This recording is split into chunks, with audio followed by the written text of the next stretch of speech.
আসসালামু আলাইকুম। কবরস্থানের বাহিরে লেখা ছিল, শেষ মঞ্জিল তো তোমার এটাই। আসতে না আসতেই তো জীবনটা কেটে গেল। কি পেলে তুমি এই দুনিয়া থেকে? কিছুই না। দেখতে দেখতে সবাই তোমাকে ছেড়ে চলে গেল। কবরের ডাক। তুমি কি কখনো আমায় মনে করেছিলে? তাহলে শুনো, আমার মধ্যে গহীন অন্ধকার, নামাজের আলো সাথে নিয়ে এসো। আমার মধ্যে অস্বস্তি বিদ্যমান, তাই কোরআন তেলাওয়াত সাথে নিয়ে এসো।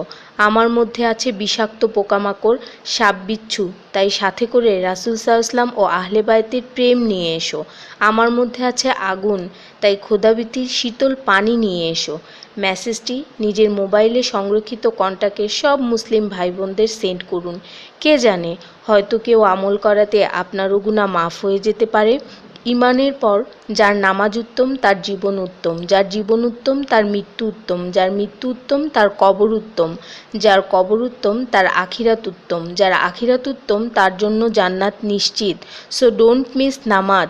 সোয়াবের জন্য হলেও অন্ততপক্ষে একজন বন্ধুকে তো অবশ্যই এই মেসেজটি সেন্ড করুন।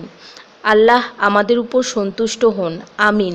5 জায়গায় হাসাহাসি করা সাধারণ গুনার চেয়ে 25 গুণ অন্যায়। 1. কবরস্থানে। 2. জানাজার পিছনে। 3. কোনো মজলিসে। 4. কোরআন তেলাওয়াতের সময়। 5. মসজিদে। শুধু একবার কাউকে পাঠান, অনেক মানুষ এসব গুনাহ করা থেকে বেঁচে যাবে। একা আছেন, আল্লাহকে স্মরণ করুন। কষ্টে আছেন, মুহাম্মদ ও আলে মুহাম্মদের উপর দরুদ পড়ুন। মন খারাপ থাকলে ইয়া হাইয়্যু ইয়া কাইয়্যুমও পড়ুন। টেনশানে থাকলে ইয়া রাহিমও পড়ুন।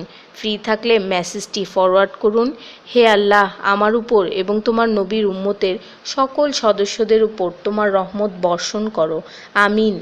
তথ্য: আপনি কি জানেন পবিত্র কোরআন শুনলে ক্যান্সার হয় না? আর যদি ক্যান্সার সেল শরীরে থেকেও থাকে তাহলে তাও মারা যায়। দীর্ঘ সময় ধরে আল্লাহকে সেজদা দিলে জ্ঞান ও বুদ্ধিশক্তি বাড়ে। মাথা ব্যথার সমস্যা হয় না, চুল পড়া দূর হয়ে যায়। এই মেসেজটি ফরওয়ার্ড করতে শয়তান আপনাকে বাধা দিবে, কিন্তু আপনি এটা হতে দিবেন না। আর সব কন্ট্যাক্ট নাম্বারে সেন্ড করে দিন। কোরআন ও নবীর সুন্নত ও তার সম্মানিত সাহাবী এবং আহলে বাইতের অনুসরণ করুন। ক্যান্সার একটি ভয়ঙ্কর রোগ। অনেক মানুষ আছে যারা নিজেরাই এটাকে দাওয়াত দিয়ে নিয়ে আসে। ছোট অথচ সাধারণ কিছু পদক্ষেপ গ্রহণ করলেই এই রোগ থেকে বাঁচা যায়। বেশিরভাগ মানুষ খাবারের পরপরই পানি পান করে নেয়। খাবারের পর পানি পান করলে রক্তে বিদ্যমান ক্যান্সারের জীবাণু থেকে তৈরি হওয়া ক্যান্সার সেলগুলোকে